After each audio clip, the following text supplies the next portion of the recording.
There'll be a Mr. Roger coming along soon. What about a Lenny Shulman and a John Hardoon? You know, I just want to make sure your friends that are rooting for you are recognized in the coming years. Ahmed, congratulations. Sensational win. I hope we get to talk to you in 3 weeks. All the best, Thank you so much, and regards to everybody, and what a blessing and a thrill, and we are truly humbled and privileged to be in this situation, and I hope that this sport will continue to run as well, because, you know, a sport without the star is no sport, and God knows how much we need it in this game. Yes. All the best to you. Congratulations again, my friend. Thank you, Roger. All right. Ahmed Zayed has been our guest, and John Hardoon is here. Good morning, Roger. And Lenny Shulman. And all the good answers. No, guys, come on. Lenny, you are there with us, right? Yes, good morning. Okay, listen, I got to say one thing. Okay, I'm privileged to speak with him the morning after his horse wins the first 2 legs of the Triple Crown. However, when I ask him a question, it's not like he gives me the, you know, there's a nightmare for any interviewer. It's you prepare, and the guy who you're interviewing or the woman you're interviewing says no, yes, I haven't thought about that. That's we're involved in a lawsuit. I can't discuss that. See, when those are the kind of answers you don't. But here's the thing. I asked him a legitimate question. I just want to know if, in fact, you know, look, this horse, what can you say about his win? You could say he did it easy. Espinosa rode him like it was a foregone conclusion, and he's got to stay as clean as he could possibly stay. He sent him away from there pretty hard. Mr. Z did about what everyone thought he could do. Except for Dwayne Lucas. I don't know what he was going to do. How about the honesty of Mr. Zayat saying that he priced them non-commercially, and they came back and said, okay, we accept your terms. I mean, guys, I hope it happens to you too. You know, a day in your life. I see Lenny Shulman selling his 5-year-old car. He's asking like $9,000, and the person comes up and says, $19,000. I like it. Okay, I'll take it. You know, it's unbelievable. He put a price, thought he wouldn't pay it, and they paid it. I guarantee he made more on that sale than he made from the purse yesterday. Yeah, there's probably no doubt about that. And look, why didn't he name, you know, American Pharoah, a horse they have been high on? You know, Mr. Baffert told me ages ago, he said, Raj, I don't want to jinx anything, this is the one. You know, it's one thing to tell a guy that in April. It's another thing to tell him that in late September, early October. And it just, you know, look, it came true. Guys, I don't know about the feeling you got. You know, I can ask you, you know, John, was it special, or did you kind of know this was just like a foregone conclusion? I'll tell you one thing. It was a lot better than the Pacquiao-Mayweather fight. There's no doubt about that. Your opinion, John, of the race, of his performance, what's next? How many will show up in the Belmont, John? I know you'll say what's the difference, but how many will show up that day, do you think? 10. They'll get 10? Yep. Okay. Lenny, you? Yeah, that sounds about right, although I saw Naira put something out today, John, and I was wondering about this because Frosted was not on the list that they put out, and I was wondering if that's just an oversight or... That's an oversight. I can answer. I don't mean to step on John, but yeah, that's an oversight. He's definitely pointing for the Belmont, and according to my sources, which are pretty dang good in this area, he's a definite go at the moment. So why he was left off, I don't know. But Serialistic is the one that Fletcher has maybe 3 or 4, but that's one that will go in the race. But I don't think you'll see 10. I don't see how. You know, Mr. Zayed explained something. He said if he wasn't 1, 2, 3, he couldn't see going on. I see a lot of reasons. And John pointed out one yesterday. I thought it was really game of him to say that the firing line was probably back too soon. It's easy to say now after watching the performance. Maybe he didn't handle the swap. There could be a lot of different reasons, but I know that coming back in 2 weeks is tough enough, and unless things look like you have a chance to win, you're not supposed to really go in those races to try to pick up a check. I mean, that's just not the way it That's why Fletcher Roger really deserves a lot of credit. Listen, he had high-profile horses. He has high-profile owners. They put up a lot of money. They want to run in these races, and he said no. You know, so well, John, in all fairness, but in all fairness, John, he didn't say no. They're the owners. They call the shots. What he did was he explained to them that there really wasn't a reason. The same way you looked at the race, Lenny looked at the race, or I looked at the race, was the same way they saw it. What would be the sense? That's what made me laugh after the Derby. These guys were making comments like their horses performed well. They're beating off 15, 18 lengths. Right, and they're going, specifically, there was no reason to run in the Preakness if you did win the Derby. There really wasn't. I mean, you know, but and that's part of what happens. And I'll be surprised if they get a number like 10. I'll be very shocked. By the way, John, you were shocked when you found out that they limited the number of people on Belmont Day to 90,000. That's a track that could handle about, I don't know, 250,000 maybe. In the old days they used to be able to do that. I guess they're tired of water backing up and problems with the railroad and everything else, but I'm shocked that they're limiting it to 90,000. I really am. Considering that 170 at Churchill and 130 yesterday, Belmont's bigger than all of these places. Yes, but I don't know how they've cut down their track. You know, you remember how every track has done that in the past, at least. Certainly as racing is, tightened down because many people play them at home or they go to the satellite facilities. I got an interesting email from a fellow that said the only way racing has a chance ever again would be if they shut down all satellite wagering and betting from home. But I don't know if that's going to get big crowds to come to the racetrack. I think what that's going to do is put bookies in really good shape. Now, I'm hoping that we're scouring the grounds of America for Bob Baffert, because I certainly would have wanted to talk to him this morning. We were supposed to have him on just a few minutes after Mr. Zayat, but a few more things we got to get to. 12:30 post at the Great Race Place. More than $80,000, $80,137 in the Pick Six carryover, to be exact. I mentioned Thursday, guys. Thursday's first race. And I'm not understanding something. My brother pointed out to me.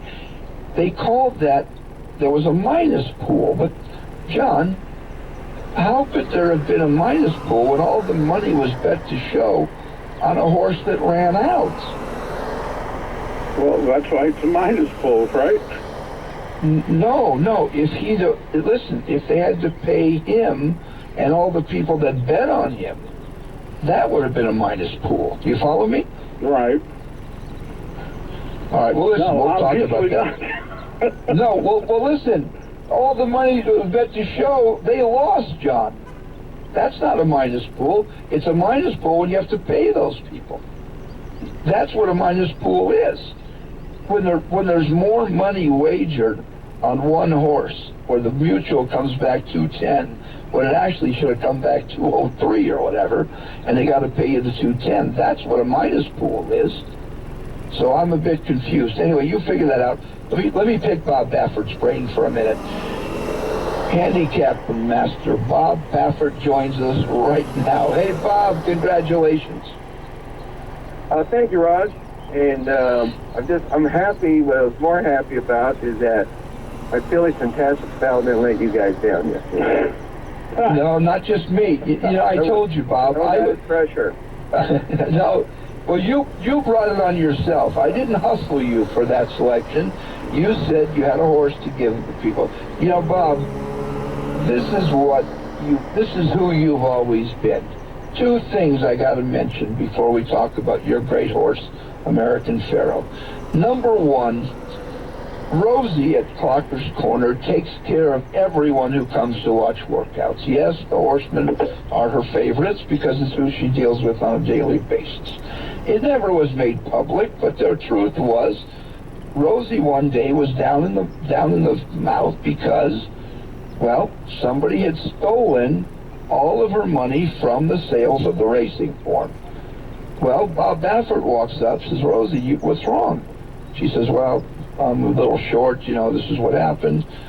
And Bob Baffert did what Bob Baffert does. He made it right.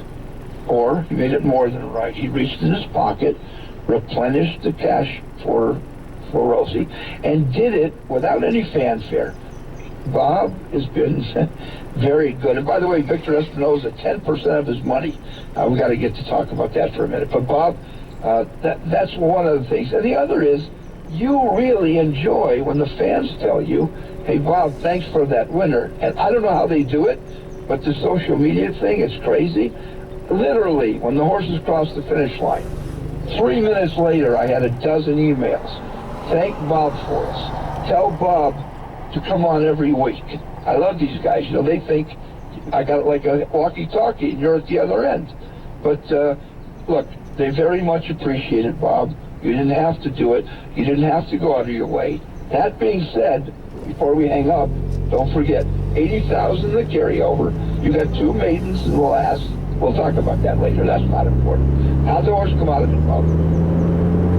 He was good. He was both came out good shape. A little tired, he should be. It's quiet, but he's eating well. He ate everything last night, and he wasn't as tired. He was probably more tired after the Derby because he struggled that day, and he wasn't as tired yesterday. He cooled out really quick, so that's a pretty good sign.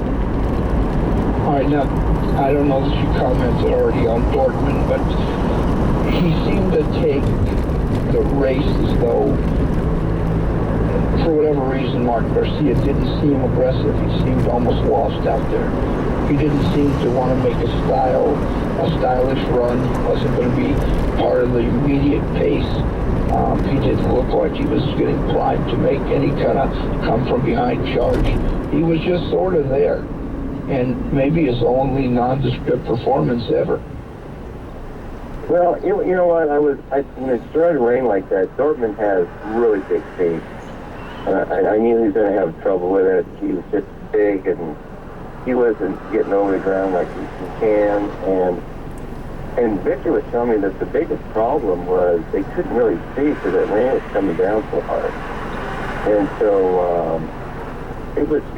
I've never been involved in such a, usually, maybe it's because they have the rain. I mean, the rain, when it came down, it was just, I was getting, I was getting all maybe, or I don't know what happened, it was like, it came down so hard, I was waiting at her.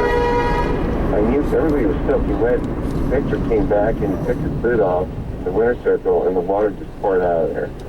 And Gary Stevens, I read there where he weighed in at 135 pounds at his tack. That's how wet. Our he weighed 120 before the race. He weighed 135. That's just how much water. They were packing a lot of weight, those horses. They were just soaked. So it's an incredible performance by Farrell, who just, Victor, we said, let's get aggressive with him and, get them out of the one hole. They're gonna try to get you, so you might as well just go. And Farrell, he wants to just be let loose, and he just put on we saw the Farrell where everybody wanted to see in the Derby that really he didn't do that, but it was really nice to see him do something like that. It's a special horse, and it was really, I was hard training what he does. It's just down the backside. Roger, when I saw those ears go up forward, I thought, wow, he's stroking it. It's going to be really good. I go, where's Dorothy? Come on, Dorothy, get us there, get a piece of it. You're not going to catch this dude, but I'm going to get a good piece. But he's just, when he gets back to it's just an amazing horse. I'm so lucky that I got that horse in my barn. It's a lot of luck, so. He raised them, and it's been great with me, and just, it's been an incredible journey so far, and the fans, they're really getting into it. You could tell people are there to watch that horse run, so, they're getting the following just like California phone did. Everybody wants to see So, everybody wants to see, performance like that. We want to see, LeBron James, Michael Jordan, go to see those superstars. That's what you have horse racing, I think. No doubt about it, and you're right. You'd be lucky to have it, but then again, how can you be housed in a better barn? Your record in fitness is nothing short of remarkable.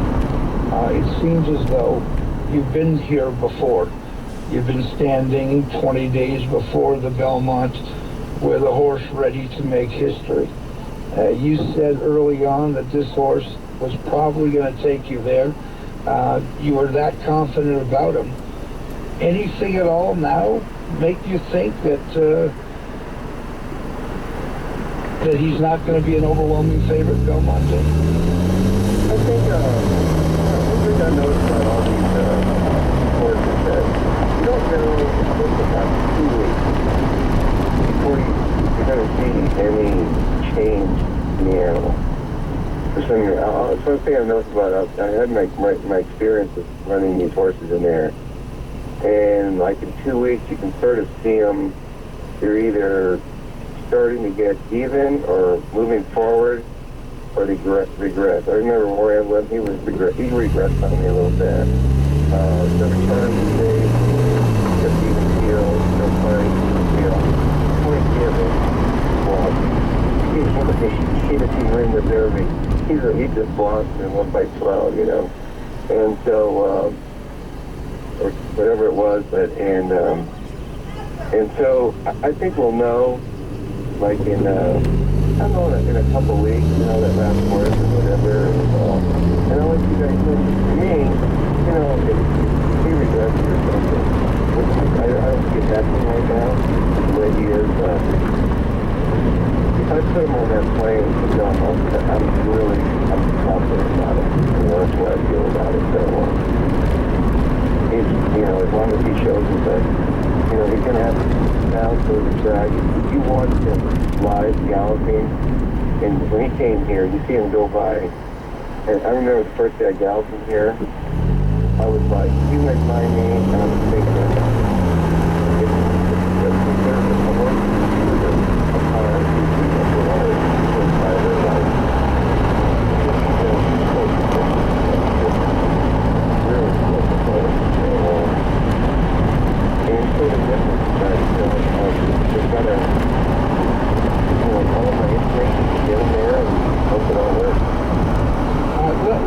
level with us, Bob. You've been as forthcoming as I could have ever asked.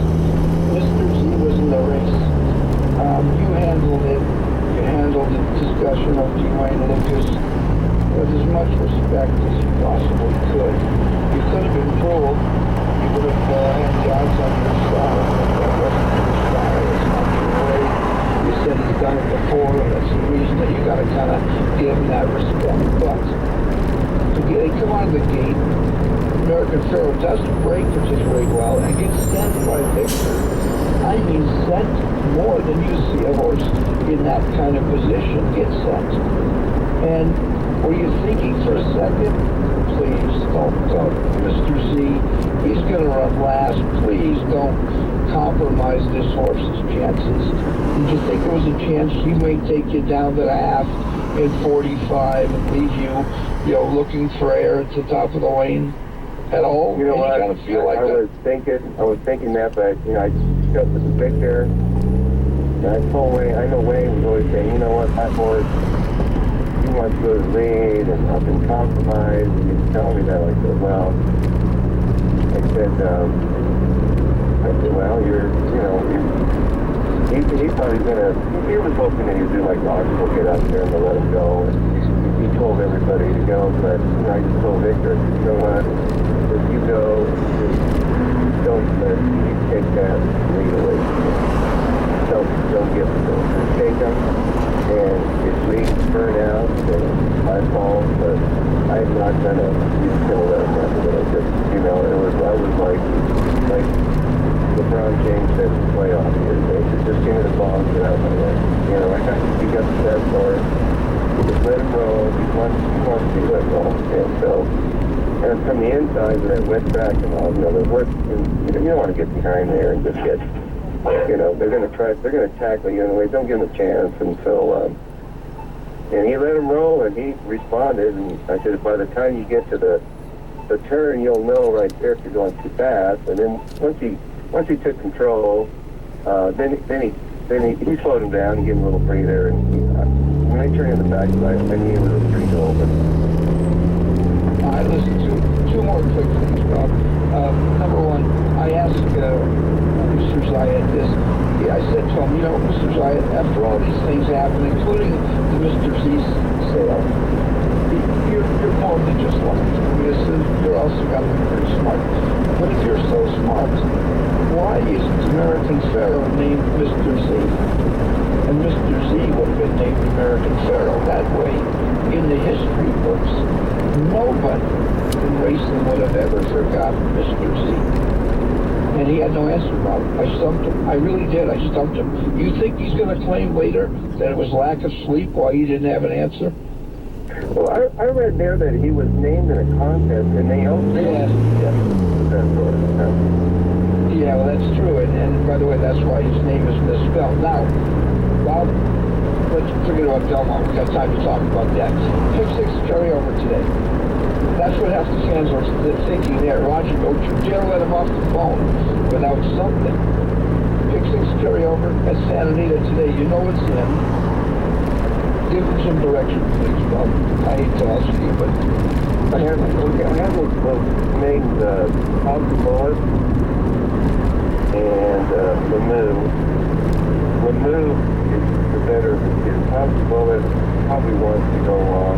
I don't see House Bullet. I know everybody says the other fast, but I can't see House Bullet when it's fast. But Lemieux can run. I don't know. I really usually. He's doing pretty well, but I would say you have to use Lemieux. You can call the other one. John, help me out here, John, because I don't know what else Bob's got. Pick 6. No, that's about it, I think. You have it. What about on the card, Bob? That's it? You're stale? That's only the last race? That's it. All right. Well, listen, you deserve a day off. You know what I mean? You should fly home. All right. We know his schedule. Mr. Zayed said he'll ship to Churchill. And then what about you? Back to California, and then... I'll be at Santa Anita early tomorrow. Just back to work. Doing my usual routine. Nothing changes. All right, Rosie will get the Roger Stein breakfast special ready for you. And Bob, I can't thank you. I can't thank you enough, Bob, for not joining us today. But of all the appearances and all the time you come on the show and the insight you've given our listeners, well, you really turned things around from being a villain to a fan favorite. So I think everyone's pulling for you and American Pharaoh, and we wish you the very best. Godspeed. Thank you, Roger. And I want to help. I have a lot of respect for all the galleries that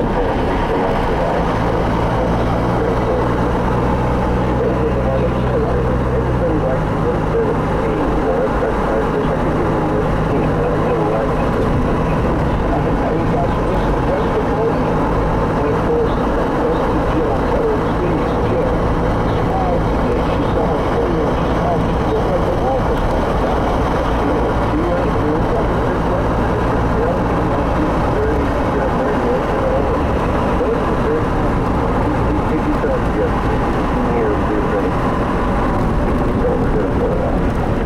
Yeah, tell him what he said, even when the rain was coming down. He asked you one thing, not really handle the rain. What did he ask you? When it came down, we were going to gate, it was flooding, and the water's coming in, and he looked up at us and said, Daddy, how are we going to get to the finish strip? He's the best, buddy. Take care, Bob. We'll talk to you when you get home. Thank you. Bob Bassett's been our guest. We are so far over, but John, we got to do the 8th race in Belmont, so take it away. Ross, it's amazing. You interview guys and they don't want to hang up. I've never heard anything like this. 8th race at Belmont today, Roger. Number 2, Here's Delicious. A 7-year-old mare from the Nate Paul Shatterfall Bond. Angel Arroyo boards the ride. She's listed at 4-1 on the morning line. Back at Belmont where she does her best running. I like number 2, Here's Delicious, to win today's 8th race out at Belmont Park. All right, we got to get a quick break in right now. When we come back, we'll talk about everything that's going on. Guy carrying a buzzer, talking about a minus pool, John. Look it up. Google it. We'll be back right after this. Lenny, don't go anywhere. You're listening to AM 830. We'll be right back. They keep trying to tell me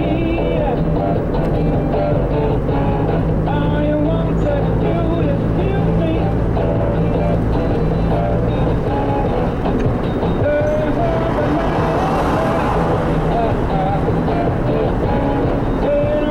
Angels Radio.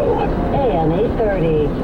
You've heard me say for years that it pays to own and breed Calbreds. Right now, I'm going to tell you a little about it. The Calbred Incentive Fund lays out $15.5 million that's available to restricted wild Calbreds and Cal-sired runners. The money goes to breeders, owners, and stallion owners. In addition to that, there's bonus money available to Calbred maiden allowance winners. And that program was so successful that they actually have to drop it from $20,000 to $17,500. But not too bad, because you make all this money, and then on top of it, the check arrives in 30 to 60 days, or $17,500 if you win a straight maiden race in Southern California, and a $10,000 bonus in Northern California. This program has been especially successful, making Calbreds more valuable than ever before. It includes prices for yearlings and 2-year-olds in the sales. The Golden State Series has also boosted the value of Calbreds. There's 36 stakes with purses of over $5 million.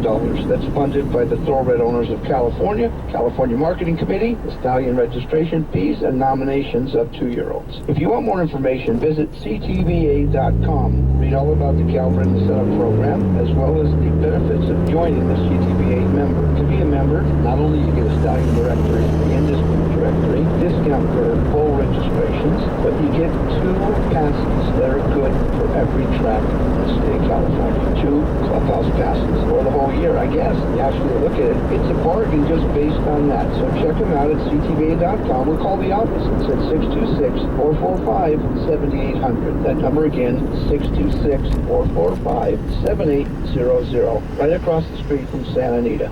You know, each weekend I tell you guys about Western Bagel. It's not because I love the Bialy sticks. Yeah, that's my personal preference. How about the cheese onion bagel? Or the pizza bagel? Or a blueberry bagel? Everybody has a preference, and you'll get those at Western Bagel. They serve many kinds of gourmet coffees. They serve assorted cream cheeses. Then, of course, there's the dessert-type bagel and assorted Danish and scones and coffee cake. Well, they've got some new things going on, too. The premium membership program, where you join, you get a flat $10 shipping rate and 10% off on all purchases.